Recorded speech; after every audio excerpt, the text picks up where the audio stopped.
As Aventuras de Sherlock Holmes, obra de Arthur Conan Doyle. Não quero fazer mistérios, mas é impossível no momento da ação entrar em explicações longas e complexas. Tenho todos os fios da meada em minha mão. Mesmo que essa senhora não recobre a consciência, podemos reconstituir os fatos da noite passada e garantir que seja feita justiça. Antes de mais nada, gostaria de saber se existe algum hotel na vizinhança chamado Elridge's. Os criados foram interrogados, mas nenhum deles ouvira falar de tal lugar. O rapaz da estrebaria, portanto, lançou alguma luz no assunto, lembrando que um fazendeiro com aquele nome vivia a alguns quilômetros dali, na direção de East Ruston. É uma fazenda isolada? Perguntou Holmes. Muito isolada, senhor. Talvez eles ainda não tenham sabido nada sobre o que aconteceu aqui durante a noite. Talvez não, senhor, disse o rapaz. Holmes pensou um pouco e então um curioso sorriso apareceu em seu rosto. Cele um cavalo, meu rapaz, disse. Gostaria que levasse um bilhete à fazenda de Elridge. Tirou do bolso os vários pedaços de papel dos homenzinhos dançantes. Com eles na sua frente, trabalhou durante algum tempo na escrivaninha. Finalmente, Holmes entregou um bilhete ao garoto com instruções para só entregá-lo nas mãos da pessoa a quem estava endereçado e, principalmente, não responder a nenhuma pergunta que lhe fizessem. Viu o verso na nota, endereçada numa letra irregular e espalhada, muito diferente da letra virtual escrita por Holmes. Era dirigida ao Sr. Abe Slaney, fazenda de Elridge, East Ruston, Norfolk. Creio, inspetor, observou Holmes, que seria bom telegrafar para pedir uma escolta, porque talvez tenha um prisioneiro particularmente perigoso para levar à cadeia do condado. Certamente o rapaz que vai levar esta nota chegará antes do seu telegrama. Se houver algum trem à tarde para a cidade, Watson, acho melhor pegá-lo, pois tem uma análise química interessante para acabar, e esta investigação está caminhando rapidamente para um desfecho. Quando o jovem foi despachado com a nota, Sherlock Holmes deu suas instruções aos empregados. Se aparecesse alguma visita procurando pela senhorita Hilton Cubitt, nenhuma informação deveria ser lhe dada a respeito de sua situação e ela deveria ser conduzida imediatamente à sala de visitas. Enfatizou estes pontos com a maior seriedade. Por fim, dirigiu-se à sala de visitas com a observação de que agora o negócio estava fora de nossas mãos e que devíamos passar o tempo o melhor que pudéssemos até conseguirmos ver o que nos estava reservado. O doutor tinha ido cuidar dos seus outros pacientes e só o inspetor e eu ficamos. Creio que posso ajudá-los a passar uma hora de modo interessante e proveitoso, disse Holmes, puxando sua cadeira até a mesa e espalhando à sua frente os vários papéis nos quais estavam desenhados os grotescos homenzinhos dançantes. Quanto a você, amigo Watson, devo-lhe uma compensação por ter deixado sua curiosidade natural insatisfeita por tanto tempo. Ao senhor, inspetor, todo o incidente deve tê-lo interessado como um notável estudo profissional. Devo contar-lhe, antes de tudo, as circunstâncias curiosas ligadas às consultas prévias que o Sr. Hilton Cubitt me fez em Baker Street. Ele então recapitulou os fatos de que já falamos. Tenho aqui estas inscrições singulares, diante das quais alguém poderia sorrir, se não tivessem mostrado que foram as precursoras de uma tragédia tão terrível. Estou familiarizado com todas as formas de escrita secreta, e eu mesmo sou autor de uma monografia banal sobre o assunto, na qual analiso 160 códigos diferentes, mas confesso que este era inteiramente novo para mim. O objeto daqueles que o inventaram aparentemente seria ocultar que estes caracteres continham uma mensagem, dando a ideia de que eram meros rabiscos de crianças. Mas, entretanto, tendo conhecido que os símbolos representam letras e tendo aplicado as regras que sempre servem para qualquer forma de escrita secreta, a solução ficou bem fácil, meus companheiros. A primeira mensagem entregue a mim era tão curta que era impossível fazer algo mais do que dizer com alguma certeza que o símbolo representava o E. Como sabem, o E é a letra mais comum no alfabeto inglês e predomina de modo tão notável que mesmo numa sentença curta podemos esperar encontrá-la com muita frequência. Dos 15 símbolos da primeira mensagem, 4 eram os mesmos, portanto seria razoável apontá-los como E. É verdade que em alguns casos a figura segurava uma bandeira, em outros não, mas era provável, pela maneira como as bandeiras estavam distribuídas, que eram usadas para dividir as palavras da frase. Aceitei isso como hipótese e anotei que E era representado por... Mas agora vinha a verdadeira dificuldade da pesquisa. A ordem das letras inglesas depois do E não é bem demarcada e qualquer preponderância que possa ser mostrada na média de uma folha impressa pode ser revertida numa única frase pequena, de modo aproximado TAOINSHRDEL. São a ordem numérica em que as letras ocorrem, mas T, A, O e I aparecem com frequência quase igual uma da outra e seria trabalho infindável tentar cada combinação até chegar a um sentido. Portanto, esperei por novo material. Na minha segunda entrevista com o Sr. Hilton Cubitt, ele me deu 2 outras frases curtas e uma mensagem que parecia, já que não havia bandeira, ser uma única palavra.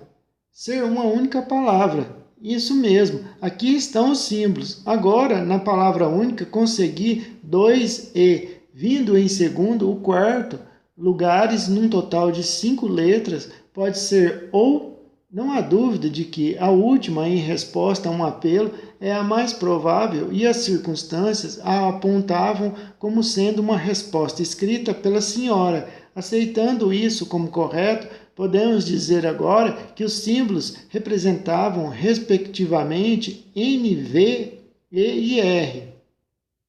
Mesmo assim, eu estava numa grande dificuldade, mas uma ideia feliz deu-me várias outras letras. Ocorreu-me que esses apelos vinham como esperança de alguém íntimo da senhora em sua vida passada, uma combinação que contivesse 2 E com 3 letras entre eles. Podia muito bem ser o nome Elsie.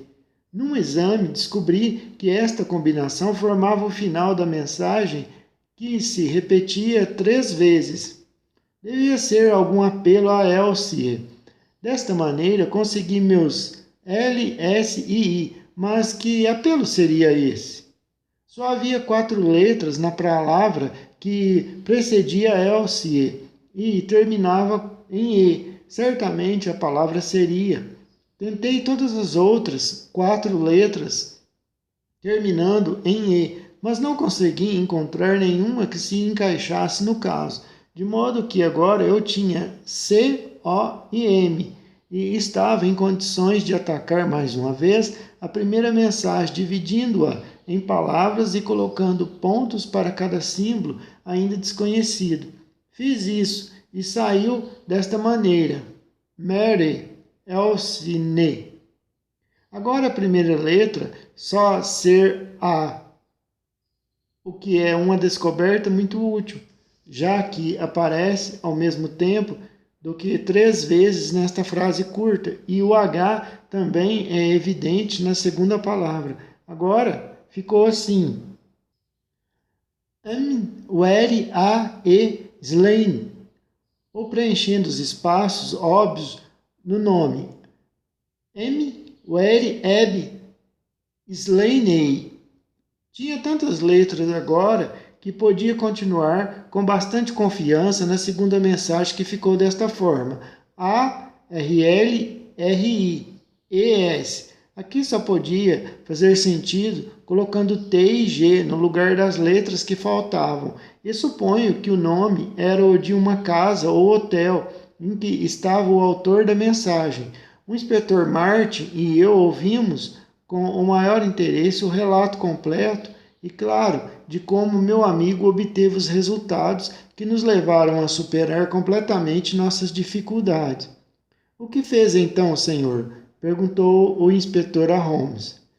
Tinha motivo para supor que este Abby Slaney era americano, porque Abby é uma contração americana e uma carta dos Estados Unidos é que foi o ponto de partida de todo o problema.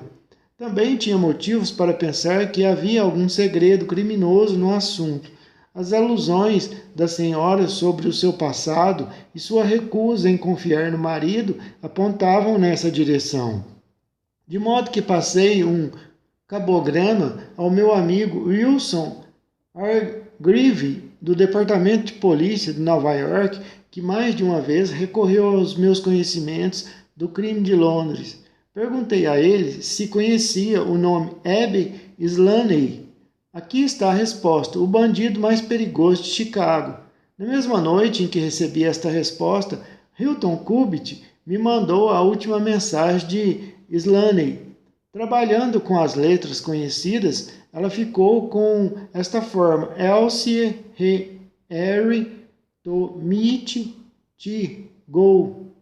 O acréscimo de um P e um D completaram a mensagem, que me mostrou que o patife estava passando da persuasão às ameaças, e o meu conhecimento a respeito dos bandidos de Chicago faz com que eu achasse que ele transformaria rapidamente suas palavras em ação.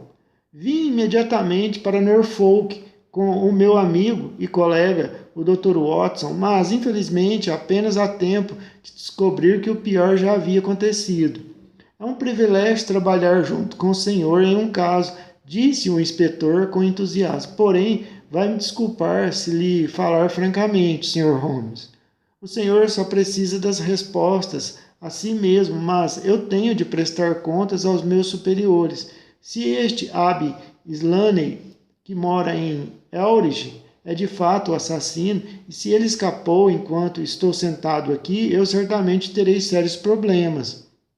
Não precisa se preocupar, ele não tentará escapar, disse Holmes. Como sabe? A fuga seria uma confissão de culpa. Então vamos prendê-lo. Espero aqui a qualquer momento. Mas por que ele viria? O inspetor perguntou a Holmes. Porque escrevi pedindo a ele que viesse. Inspetor, mas isso é incrível, Sr. Holmes. Ele viria porque o senhor pediu? Como assim? Um pedido deste tipo não despertaria sua suspeita e o faria, ao invés de vir aqui, fugir? Creio que soube elaborar a carta, disse Sherlock Holmes. De fato, se não me engano, aqui está o cavalheiro subindo pela estrada.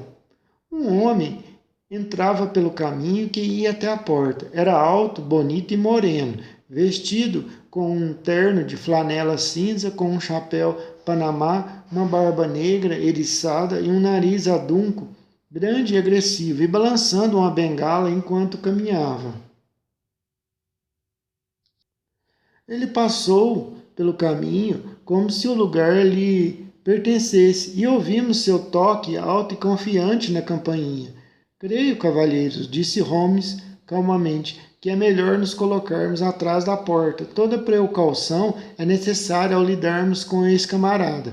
Vai precisar de suas algemas, inspetor. Pode deixar a conversa comigo. Esperamos em silêncio por um minuto. Um desses minutos dos quais nunca poderemos nos esquecer. Então a porta se abriu e o homem entrou. Num instante, Holmes apontou a pistola para sua cabeça e Martin colocou as algemas nos seus pulsos. Tudo foi feito com tanta rapidez e habilidade que o sujeito estava indefeso antes de perceber que fora atacado. olhou-nos um a um com seus olhos negros em chamas. Então explodiu numa gargalhada. Bem, cavalheiros, vocês me pegaram desta vez. Acho que bati em alguma coisa dura, mas vim em resposta à carta da senhorita Hilton Cubitt. Não me digam que ela está metida nisso. Não me digam que ela ajudou a preparar essa armadilha para mim. A senhorita Hilton Cubitt foi gravemente ferida e está deitada num quarto no momento desse, disse Holmes.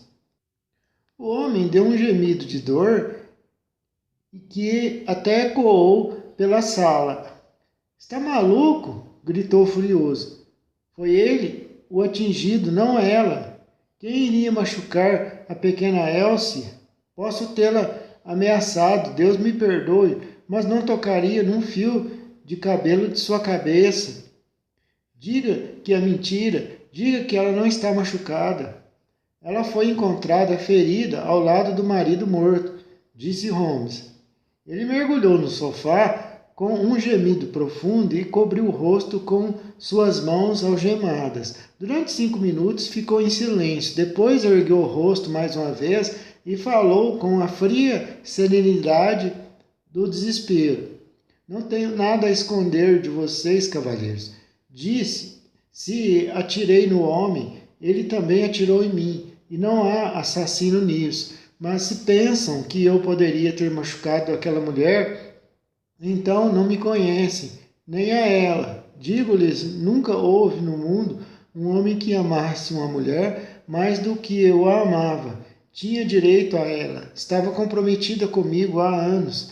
Quem era esse inglês para se meter entre nós dois? Eu lhe digo que tinha prioridade em relação a ela e só estava reclamando o que era meu.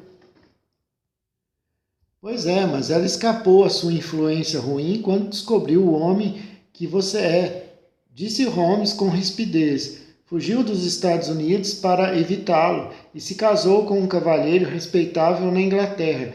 Mas você a perseguiu, a seguiu e transformou a vida dela num tormento para induzi-la a abandonar o marido, a quem amava e respeitava, para ir com você, de quem tinha medo e mesmo ódio. Você acabou levando à morte um homem nobre e induzindo sua mulher a sofrer.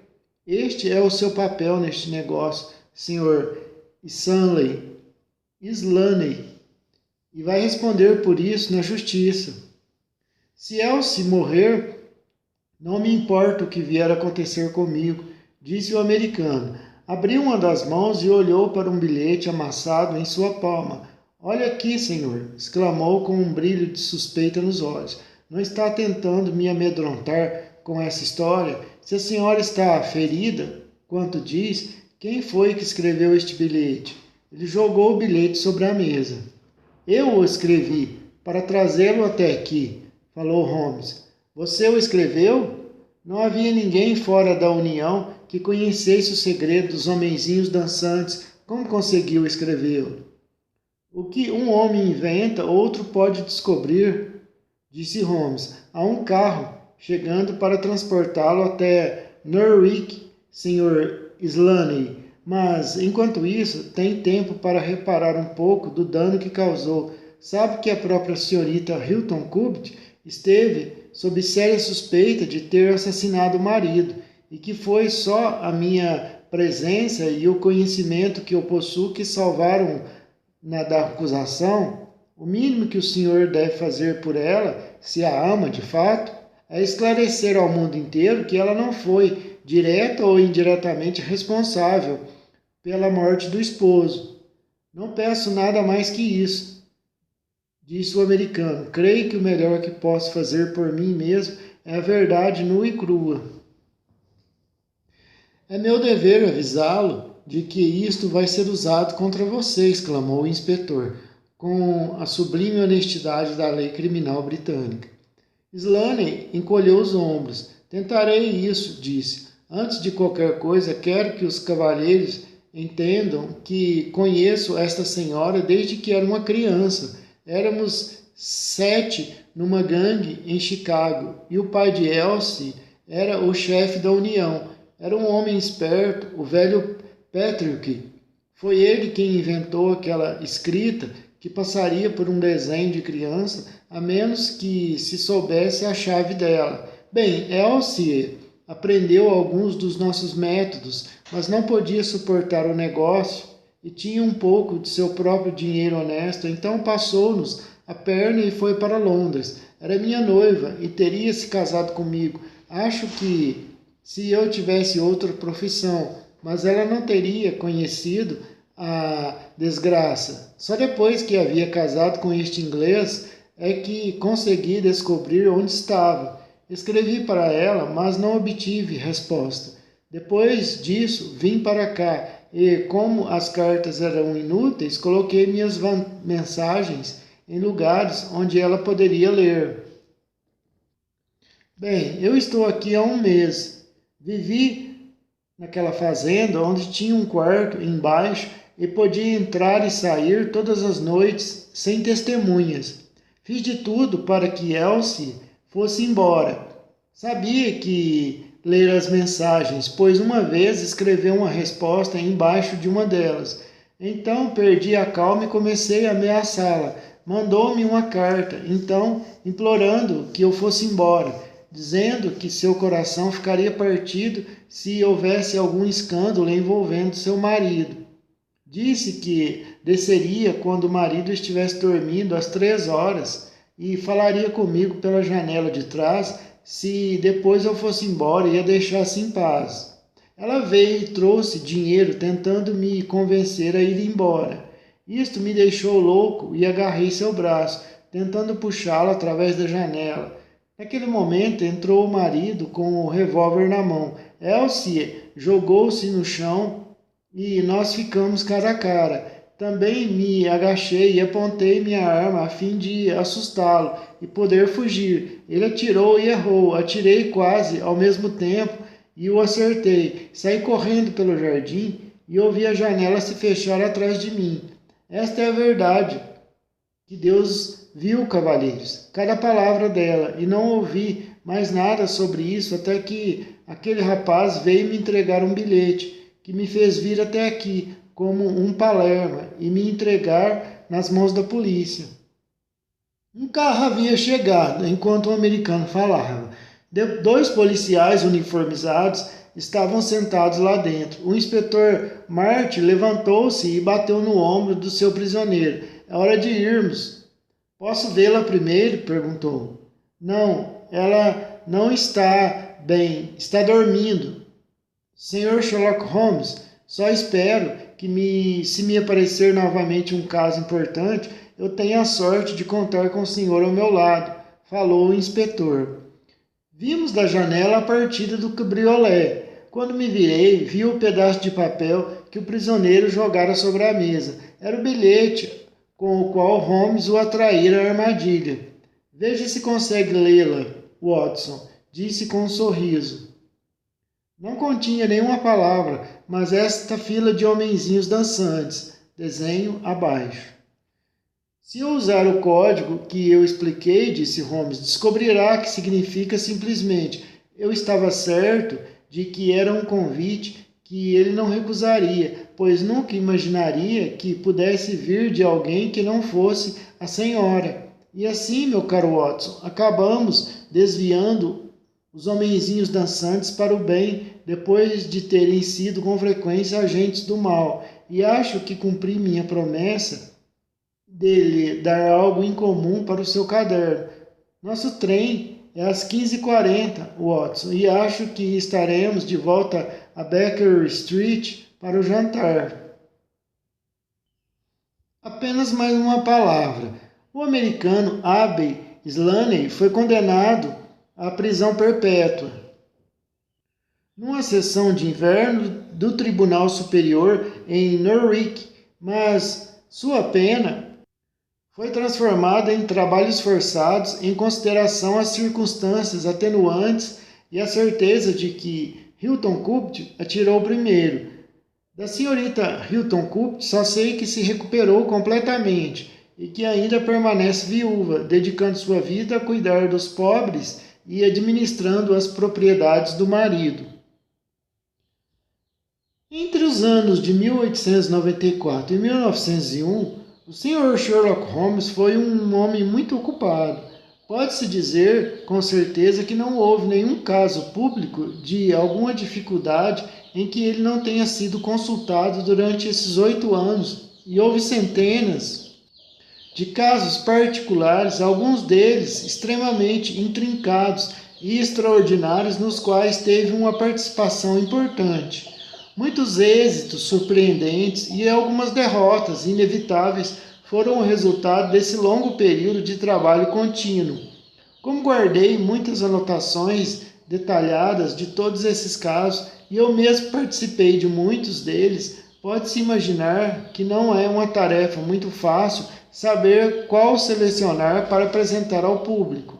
Mas devo manter minha regra básica e dar a preferência aos casos cujo interesse decorre da engenhosidade e da qualidade dramática da solução e não tanto da brutalidade do crime. Por este motivo, vou apresentar ao leitor os fatos ligados à senhorita Violet Smith, a ciclista solitária de Charlington, e a sequência curiosa de nossa investigação que culminou numa tragédia inesperada. É verdade que a situação não admitiu nenhuma demonstração notável dos poderes pelos quais meu amigo era famoso, mas havia alguns detalhes a respeito do caso que o fizeram se destacar naqueles longos registros de crimes, dos quais recolhi material para estas pequenas narrativas. Procurando no meu caderno, descobri que foi num sábado, dia 23 de abril de 1895, que ouvimos falar pela primeira vez da senhorita Violet Smith.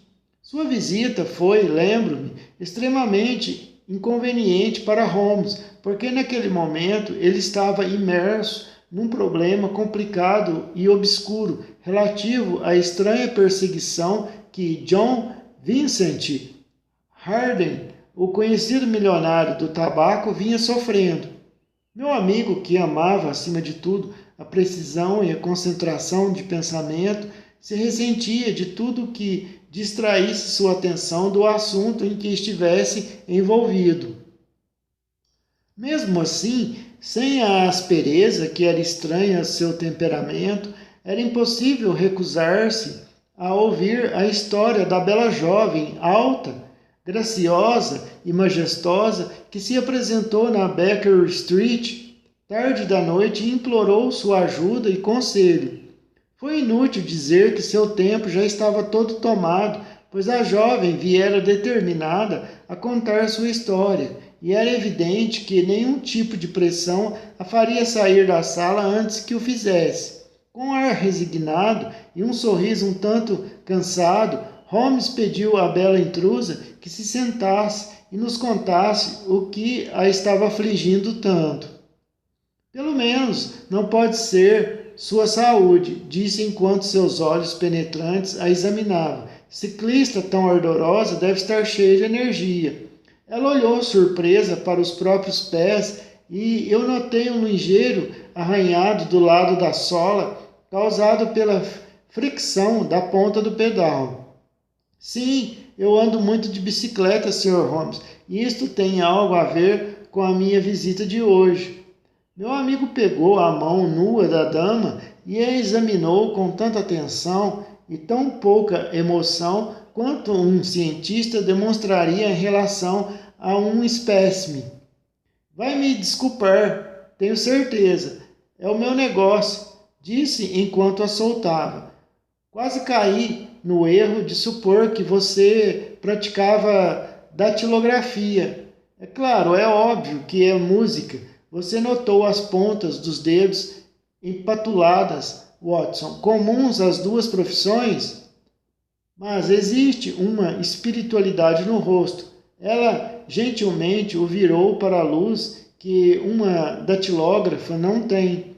Esta dama é uma musicista, falou Holmes. Sim, Sr. Holmes, eu ensino música, sou professora de música. No campo, presumo, pela sua compleição. Sim, senhor, perto de Farnham, nos limites de Surrey. Uma bela região e cheia das associações mais interessantes. Você deve se lembrar, Watson, foi lá perto que pegamos Archie Stanford, o falsificador, se lembra? Agora, senhorita Violet, o que lhe aconteceu perto de Farnham, nos limites de Surrey?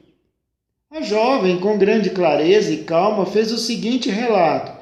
Meu pai já morreu, Sr. Holmes. Era James Smith, que regia a orquestra no velho Teatro Imperial. Minha mãe e eu ficamos sem um parente no mundo, a não ser um tio, Ralph Smith, que foi para a África há 25 anos e desde então nunca mais ouvimos falar dele.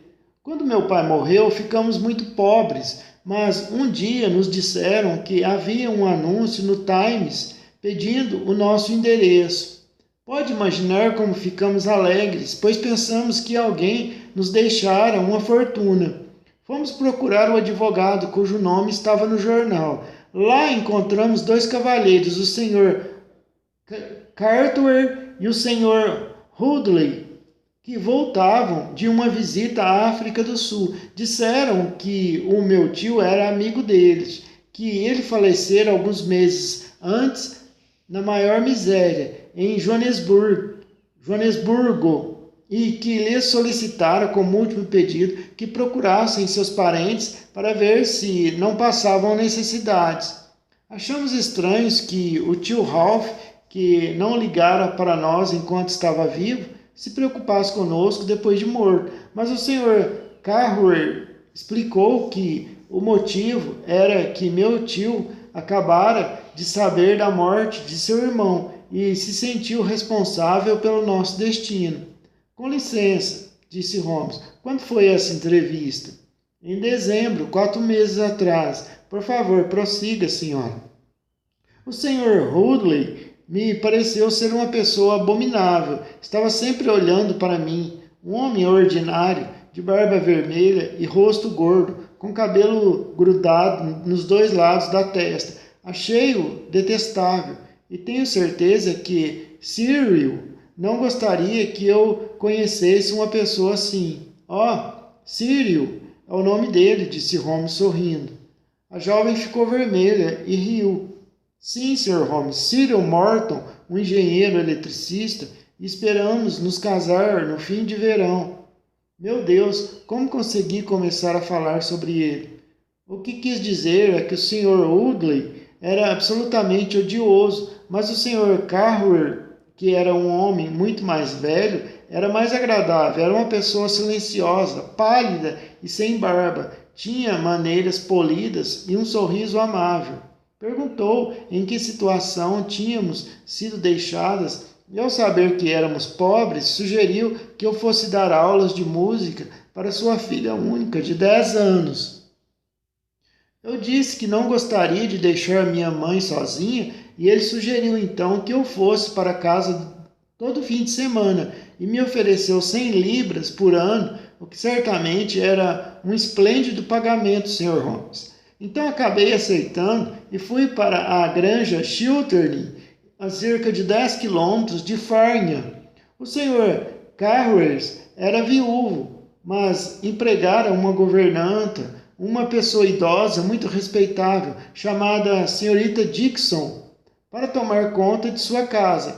A criança era um amor e tudo parecia promissor. O Sr. Carruthers era muito gentil e musical, e passamos noite muito agradáveis juntos. Todo fim de semana eu ia para casa, ficar com minha mãe na cidade, Sr. Holmes. A primeira brecha na minha felicidade foi a chegada do Sr. Hoodley, do bigode vermelho. Veio para uma visita de uma semana e pareceram 3 meses para mim. Era uma pessoa desagradável, arrogante com todos, mas para mim infinitamente pior. Apaixonou-se por mim e manifestava o seu amor de modo abominável. Vangloriava-se de sua riqueza. Disse que se me casasse com ele, poderia ter os melhores diamantes de Londres. E finalmente, quando viu que eu não teria nada com ele, agarrou-me um dia depois do jantar à força Ele era terrivelmente forte e jurou que não me deixaria sair até que o beijasse.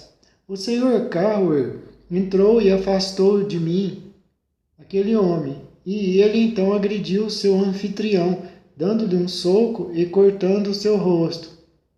Esse foi o final da visita dele, como pode imaginar. O Sr. Carwer me pediu desculpas no dia seguinte e me garantiu que eu não ficaria exposta novamente a um insulto desse. Desde então, não vi mais o Sr. Hoadley. E agora, Sr. Holmes, cheguei afinal ao motivo especial que me fez vir pedir o seu conselho hoje. Deve saber que todo sábado de manhã vou de bicicleta até a estação Farnham para pegar o trem das 12h22 para a cidade.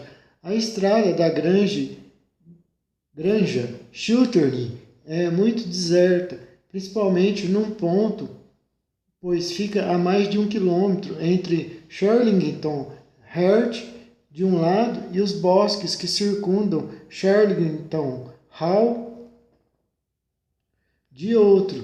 Não existe um trecho de estrada mais ermo e é muito raro encontrar-se pelo menos uma carroça ou um camponês até que se chegue à estrada principal. Desde Crobus Hill, 2 semanas atrás eu estava passando por esse local, quando olhei por acaso por cima do ombro e vi, a cerca de uns 200 metros, um homem também de bicicleta. Parecia ser de meia idade, com uma barba curta e escura. Antes de chegar a Farnham, olhei para trás, mas o homem tinha desaparecido e não pensei mais no assunto. Mas pode imaginar como fiquei surpresa, Sr. Holmes, quando na minha volta, na segunda-feira, vi o mesmo homem no mesmo trecho da estrada. Meu assombro aumentou quando o incidente ocorreu de novo, exatamente como antes, no sábado e na segunda-feira seguintes. Ele sempre mantinha distância e não me molestava de nenhum modo, mas ainda assim era muito estranho aquilo. Comentei o fato com o Sr. Carwer, que pareceu interessado e me disse que havia pedido um cavalo e uma carruagem para que, no futuro, eu não tivesse de passar sozinha por essas estradas desertas.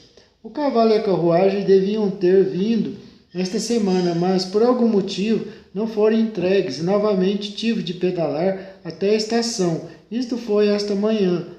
Pode pensar que olhei em volta quando cheguei a Shirlington Heart. E lá, com certeza, estava o homem, exatamente como estivera nas 2 últimas semanas. Ficava sempre tão longe de mim que não podia ver direito seu rosto, mas era com certeza alguém que eu não conhecia. Estava vestido com um terno escuro e um boné de pano. A única coisa em seu rosto que podia ver claramente era sua barba escura. Hoje não fiquei alarmada, mas cheia de curiosidade e determinada a descobrir quem era e o que queria. Desacelerei minha bicicleta, mas ele também fez a mesma coisa. Então parei de repente, mas ele também parou, Sr. Holmes. Resolvi preparar uma armadilha para ele. Há uma curva fechada na estrada. Pedalei até ela depressa e então parei e esperei. Esperava que ele fizesse a curva e passasse por mim antes de conseguir parar, mas ele não apareceu. Voltei e olhei pela curva. Podia ver 1 quilômetro de estrada, mas ele não estava ali. Sumiu. Para tornar a coisa ainda mais incrível, não existe nenhuma estrada secundária neste ponto, por onde ele pudesse ter entrado. Holmes exultou e esfregou as mãos. Este caso, com certeza, apresenta algumas características específicas, ele disse. Quanto tempo decorreu entre o momento em que você fez a curva e a sua descoberta de que a estrada estava vazia? 2 ou 3 minutos, Sr. Holmes. Então, ele não poderia ter voltado pela estrada, e você diz que não existe nenhuma estrada secundária? Nenhuma. Então ele com certeza tomou uma trilha, de um lado ou de um outro. Não poderia ter sido do lado da mata, porque eu o teria visto. Então, pelo processo de exclusão, chegamos ao fato de que ele foi na direção de Charlington Hall, que, como entendi, fica isolada num dos lados da estrada. Algo mais? Nada, Sr. Holmes, a não ser que fiquei tão perplexa que achei que não ficaria satisfeita até vê-lo e obter seu conselho. Holmes ficou em silêncio por um momento. Onde está o cavalheiro de quem é noiva? Perguntou por fim. Está na companhia elétrica Midland, em Coventry. Ele não faria uma visita surpresa a você? Oh, Sr. Holmes, como se eu não o conhecesse. Você teve outros admiradores? Perguntou Holmes. Vários antes de conhecer Cyril. E depois disso? Houve esse homem horrível, Hoadley, se puder considerá-lo um admirador, é claro. Ninguém mais. Nossa bela cliente pareceu um tanto confusa, pensando. Quem era ele? Perguntou Holmes. Oh, pode ser uma mera fantasia de minha parte, mas me pareceu algumas vezes que o meu patrão, Sr. Carruthers, se interessava por mim. Convivemos com alguma intimidade. Tenho a sua companhia à noite. Ele nunca disse nada. É um perfeito cavalheiro, mas uma garota sempre sabe, né, Sr. Holmes? Ah, Holmes parecia sério. Do que ele vive? É um homem rico, Sr. Holmes. Sem carruagem, nem cavalos. Bem, pelo menos está bem de vida, mas vai à cidade 2 ou 3 vezes por semana. Está profundamente interessado no negócio de ouro da África do Sul. Você nos avisará de qualquer fato novo, senhorita Smith. Estou muito ocupado agora, mas arranjarei tempo para fazer algumas investigações sobre o seu caso. Enquanto isso, não faça nada antes de me avisar. Adeus, e creio que só teremos boas notícias de você. É parte da ordem da natureza que uma garota como essa tenha seguidores, disse Holmes, enquanto estava pensativo, olhando para o nada. Mas não em bicicletas, em estradas desertas do campo. Algum apaixonado secreto, sem dúvida, mas há detalhes curiosos e sugestivos nesse caso, Watson. Que ele só apareça naquele trecho? Perguntei a Holmes. Exatamente. Nossa primeira providência será descobrir quem são os donos de Shirling Hall e sobre a ligação entre Carruthers e Hoadley, já que parecem ser homens de tipos tão diferentes. Por que ambos estavam tão interessados em procurar os parentes de Ralph Smith? Mais um detalhe: que espécie de família é esta que paga o dobro do preço normal a uma governanta, mas não tem um cavalo, embora more a 10 quilômetros da estação? Estranho, Watson. Muito estranho. Irá até lá, Holmes? Não, meu caro Watson. Você irá até lá. Isto pode ser alguma intriga sem importância. E eu não posso parar minha outra investigação por causa desta. Na segunda-feira você chegará bem cedo em Farnham, irá esconder-se perto de Charlington Hurt, observará os fatos por si mesmo e agirá segundo o seu próprio julgamento. Então, depois de obter informações sobre os ocupantes do hall, voltará e me contará tudo. E agora, Watson, nenhuma palavra sobre o assunto até que tenhamos algumas rochas sólidas onde possamos pisar para encontrar uma solução. Verificamos com a moça que ela tomava na segunda-feira o trem que saía de Waterloo às 9h50. Então saí cedo e peguei o de 9h13 em Farnham. Não tive dificuldade para saber onde ficava Charlington Hurt. Era impossível errar o local da aventura da jovem, pois a estrada passa entre o campo aberto de um lado e um velho bosque de teixos do outro, circundando um parque cheio de árvores magníficas. Havia um portão principal de pedras cobertas de musgo, cada pilar lateral encimado por emblemas heráldicos emoldurados, mas além dessa passagem central, para carruagens, observei muitos pontos onde havia falhas na sebe e trilhas que passavam por elas. A casa era invisível da estrada, mas os arredores mostravam tristeza e decadência. O campo tinha moitas douradas e tojos floridos, brilhando magnificamente sob a luz do sol da primavera. Eu fiquei atrás de uma dessas moitas a fim de poder ver tanto o portão da casa como um bom pedaço da estrada de cada lado. Estava deserta quando saí dela, mas agora eu via um ciclista vindo na direção oposta daquela por onde eu havia chegado. Estava vestido com um terno escuro e notei que tinha uma barba negra, como a descrição da senhorita Smith. Chegando ao final do terreno de Charlington, pulou da bicicleta e entrou por uma abertura na sebe, desaparecendo de minha vista. 15 minutos depois, um segundo ciclista apareceu. Desta vez era jovem, que vinha da estação. Eu a vi olhar em volta ao chegar.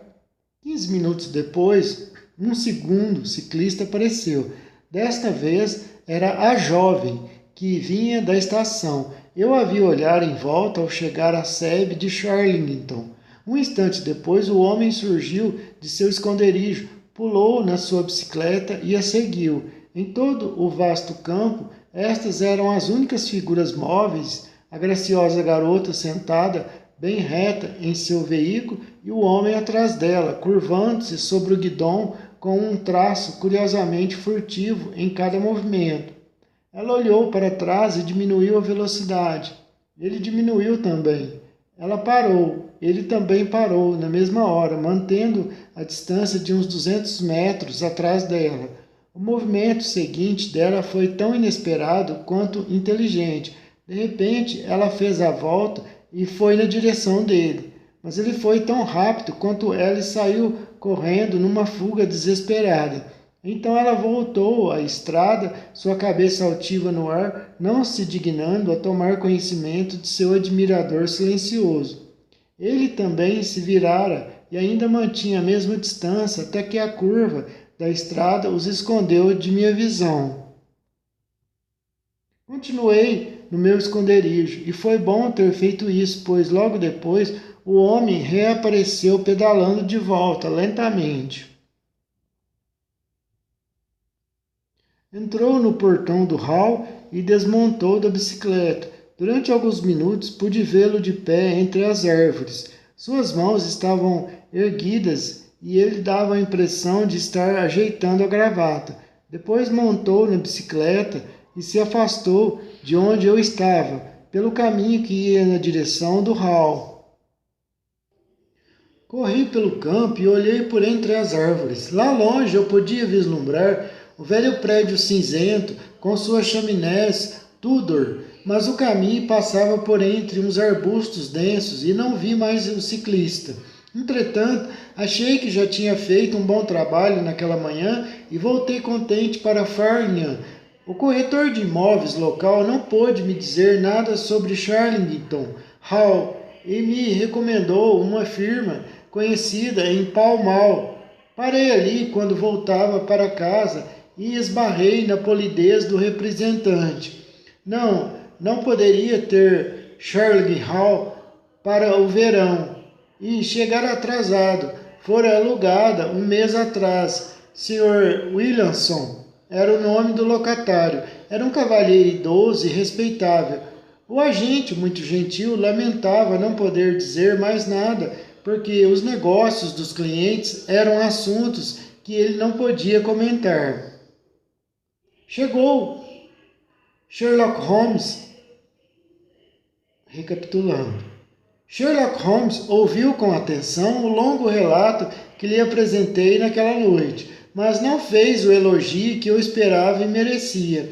Ao contrário, seu rosto austero estava mais severo que de costume, enquanto comentava as coisas que eu fizera e as que eu não havia feito.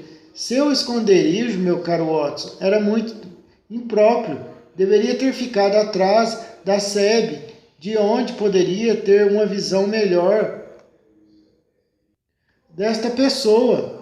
interessante, mas ficou a algumas centenas de metros e pôde me contar menos ainda que a senhorita Smith. Ela acha que não conhece o homem. Estou convencido de que sim. Do contrário, por que ele estaria tão ansioso para que ela não chegasse suficientemente perto para que visse suas feições? Você o descreveu como curvado sobre o guidão. Disfarce novamente, como vê. Você se saiu incrivelmente mal.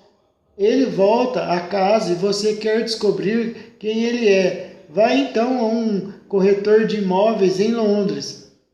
O que eu deveria ter feito então? Exclamei um tanto exasperado com meu amigo Holmes.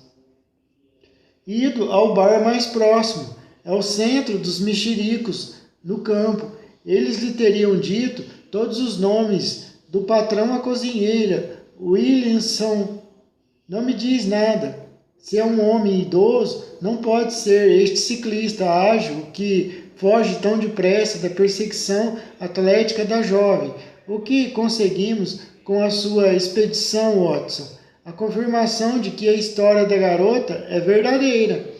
Nunca duvidei disso, que existe uma ligação entre o ciclista e o Hall. Nunca duvidei disso também, que o Hall é alugado por Williamson. De que adianta isso? Ora, meu caro, não se sinta tão deprimido. Poderemos descobrir um pouco mais até o próximo sábado. E enquanto isso, farei uma ou duas pesquisas por minha conta. Na manhã seguinte, recebemos um bilhete da senhorita Smith, recontando, resumida e detalhadamente, os incidentes que eu vira. Mas a essência da carta estava no pós-escrito. Tenho certeza de que respeitará minha confidência, Sr. Holmes, quando lhe contar que a minha situação aqui ficou difícil, devido ao fato de que meu empregador me propôs casamento. Estou convencida de que seus sentimentos são os mais profundos e nobres. Ao mesmo tempo, é claro, estou comprometida. Encarou minha recusa com seriedade, mas também muito gentilmente. Entretanto, pode compreender que a situação está um pouco tensa. Parece que essa jovem amiga está se metendo em dificuldades, disse Holmes, pensativo ao terminar a carta. O caso apresenta mais ângulos de interesse e mais possibilidades de desenvolvimento do que eu havia pensado a princípio. Não me faria mal nenhum um dia calmo e pacífico no campo. Estou disposto a ir lá esta tarde e testar uma ou duas teorias que formulei. O dia calmo de Holmes no campo teve um final singular, pois voltou a Baker Street tarde da noite, com o lábio cortado e um galo na testa, além de um ar de dispersão geral que faria dele um objeto de estudo adequado a uma investigação da Scotland Yard. Estava delicado com suas próprias aventuras e ria com gosto ao recontá-las, deliciado. Faço tão pouco exercício que é sempre uma ameaça, disse. Tenho certeza, dizia ela na carta, de que respeitará a minha confidência, Sr. Holmes, quando lhe contar que a minha situação aqui ficou difícil devido ao fato de que meu empregador me propôs casamento. Estou convencida de que seus sentimentos são os mais profundos e nobres. Ao mesmo tempo, é claro, estou comprometida. Encarou minha recusa com seriedade, mas também muito gentilmente. Entretanto, pode compreender, a situação está um tanto tensa. Parece que nossa jovem amiga está se metendo em dificuldades, disse Holmes, pensativo ao terminar a carta. O caso apresenta mais ângulos de interesse e mais possibilidades de desenvolvimento do que eu havia pensado a princípio, Watson. Não me faria mal nenhum um dia calmo e pacífico no campo. Estou disposto a ir lá esta tarde e testar uma ou duas das minhas teorias. O dia calmo de Holmes no campo teve um final singular, pois voltou a Baker Street tarde da noite com o lábio cortado e um galo na testa, além de um ar de dispersão geral que faria dele um objeto de estudo adequado a uma investigação da Scotland Yard. Estava deliciado com suas próprias aventuras e ria com gosto ao recontá-las.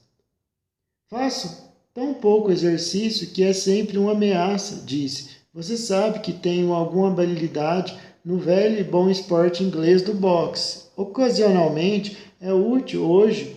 Por exemplo, eu teria chegado a um humilhante malogro se não fosse ele. Implorei que ele me contasse o que acontecera. Descobri o tal bar no campo que recomendara a você, Watson, e lá fiz algumas perguntas discretas. Eu estava no bar e o dono tagarela ia me contando tudo o que eu queria. Williamson é um homem de barbas brancas e vive sozinho com poucos criados no hall. Dizem que foi um clérigo, mas um dos incidentes em sua curta estada no hall me impressionaram por serem tipicamente não eclesiásticos. Já fiz algumas perguntas numa agência clerical e me disseram que havia um homem com esse nome na classe cuja carreira tinha sido especialmente sombria. O taberneiro também me informou que geralmente há visitas nos fins de semana. Um bando de ricos, senhor, no hall, especialmente um cavalheiro com bigode vermelho chamado Sr. Hoodley, que estava sempre lá. Tínhamos chegado neste ponto quando entra ninguém mais, ninguém menos que o próprio cavalheiro, que estivera bebendo sua cerveja no salão do bar e ouvira toda a nossa conversa.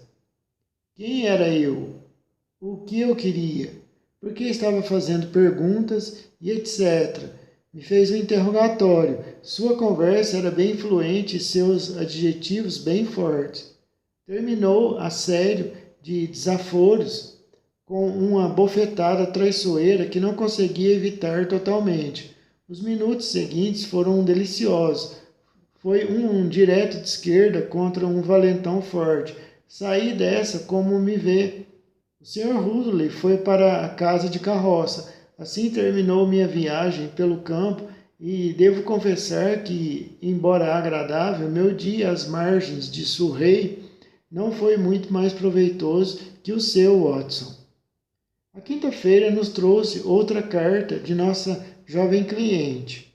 Não se surpreenderá, Sr. Holmes, dizia ela, ao saber que estou deixando o emprego do Sr. Carruer. Nem mesmo o salário alto pode amenizar o desconforto da minha situação. No sábado, vim para a cidade e não pretendo voltar. O Sr. Carruer comprou uma charrete e agora os perigos da estrada deserta, se é que havia algum perigo, se acabaram. A causa principal da minha saída não é apenas a situação tensa com o Sr. Carruer, mas o reaparecimento daquele homem abominável, o Sr. Hoodley. Sempre foi horrível, mas parece mais medonho do que nunca agora, pois dá a impressão de ter sofrido um acidente e está muito desfigurado. Eu o vi pela janela, mas alegro-me em dizer que não estive com ele. Teve uma longa conversa com o Sr. Carruer e parecia estar muito nervoso depois. Hoodley deve estar nas vizinhanças, pois não dormiu aqui, e ainda assim o vi de relance esta manhã, andando furtivamente entre os arbustos. Eu preferia que houvesse um animal selvagem solto por aqui, ao ter que deparar com este homem. Eu o odeio e tenho mais medo dele do que consigo dizer, Sr. Holmes. Como o Sr. Carruer pode aguentar essa criatura por um momento sequer? Mas todos os meus problemas irão terminar sábado. Assim espero, Watson. Assim espero, disse Holmes gravemente. Há uma grande intriga rondando essa mulher, e é o nosso dever cuidar para que ninguém a moleste até a sua última viagem. Acho, Watson, que devemos ir até lá juntos no sábado de manhã para nos certificarmos de que esta investigação curiosa não tenha um final desagradável. Confesso que até então eu não achava que o caso me parecera mais grotesco e bizarro do que perigoso. Que um homem ficasse à espreita e seguisse uma mulher muito bonita não é uma cena inédita. E ele se tinha tão pouca audácia que não ousava se dirigir a ela, mas até fugia dela, não seria